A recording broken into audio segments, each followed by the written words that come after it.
You're watching ABC4 News, celebrating 75 years. Welcome back. It's been a wild few days with all the flooding. Dozens of homes in Salt Lake City had to evacuate last night. And while many families are back home now, water still in the streets. Emily Flores in the field. And Emily, it's just hard to believe those images behind you, but it is reality right now.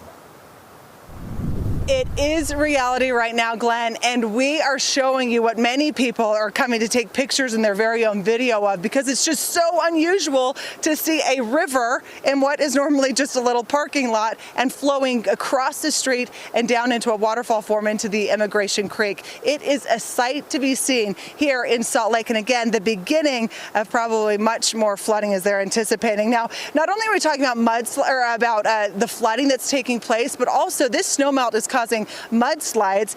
We saw a mudslide at Parley's Canyon this morning that caused two crashes and closed I-80. So here's some video of it all. 4 miles of I-80 eastbound were closed while crews cleaned up all the mud and debris that fell into the roadway. We know at least 2 drivers got caught in that slide and crashed. Now, luckily, state troopers say nobody got hurt. The Utah Highway Patrol saying that they are worried about more landslides and really just want everyone to be prepared.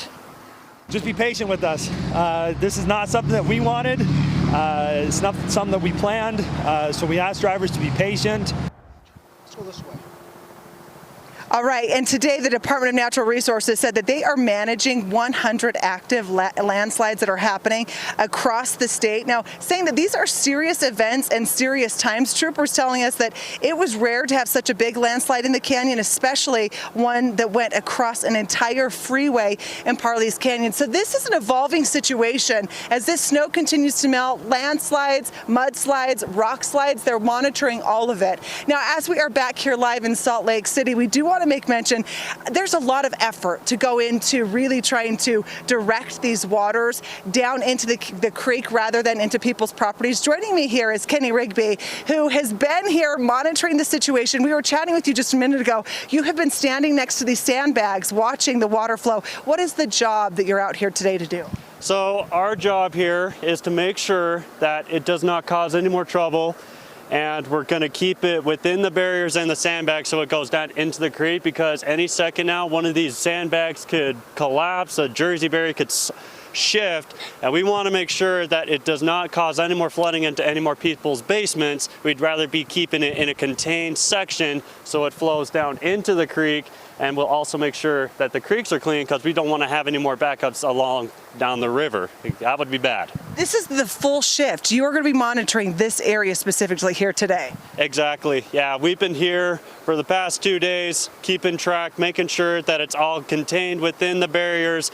And if any other changes happen, we have to call our guys up and say, we've got problems. We need every available hand that we can. Okay, we have to head out over to Alana, but I want to ask one last question. You were here last night. They're saying about half of the water came that we're seeing here today compared to last night. If you were to say one word, the site out here, what would you describe?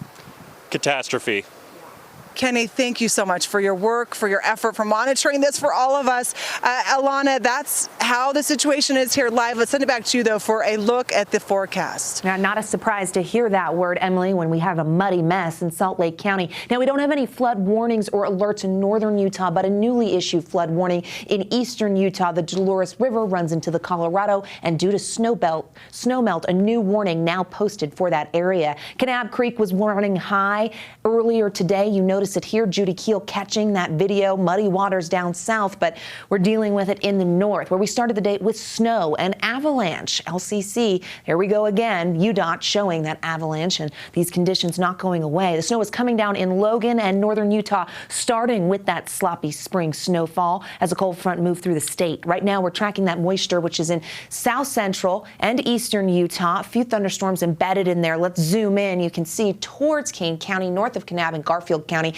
as well as the Iron and Washington County line. Some snow mixed in Castle Country over to Moab and all the way down to Blanding. So Monticello getting some snow there as well. We've got a cold front tracking through the Beehive State. It's clearing the north, but you notice it's moving to the east. Cloud cover and the wet weather associated with it. That deck of clouds starting to clear. So clear, drier conditions along the Wasatch Front and in the West Desert. That's going to continue. We'll be drying out and clearing out from west to east as we get through the next couple of hours. Now that front front can provide lift. That's how thunderstorms develop, and the threat of a thunderstorm is there for the Uinta Basin, Castle Country, Grand Staircase, and the Four Corners area. Kanab not out of the mix, which we are seeing there on the radar. Temperatures took a big drop here, drastic drop with numbers in the 30s and 40s, 39 in Provo, 44 in Salt Lake, upper 30s in Cache Valley, and 70s in St. George. We have been consistently above average since Saturday, and now we're back down below it. The 24-hour temperature change showing that we're 32 degrees cooler than where we were yesterday. That front, very organized, opening the door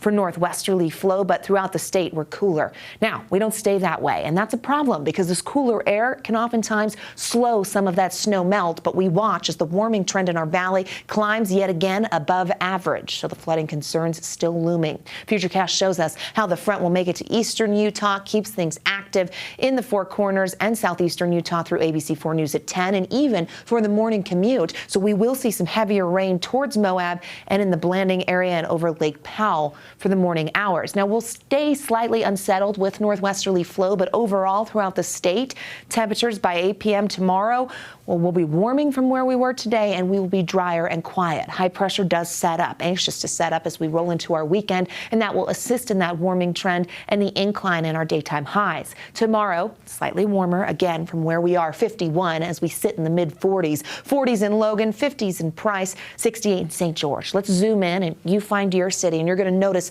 those numbers in our mountain valleys in the upper 30s, 50s in Salt Lake, upper 40s in Tooele, Ogden, topping out at 50. So little warmer. Cloud cover sticks around initially and then starts to clear.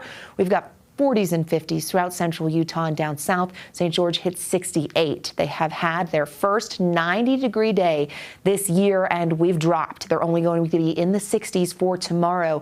Warming trend with the winds picking back up as we head into the middle of next week, but wet weather shows up for the Wasatch Front during that same time period. Notice how we jumped from the 50s to the 60s to 70 on Sunday, and here comes that storm system Tuesday, bringing the chance of wet weather and numbers back down into the 50s. We're riding the weather roller coaster, and of course, flooding will be top of mind for the next several weeks. Wes, Glenn, over to you.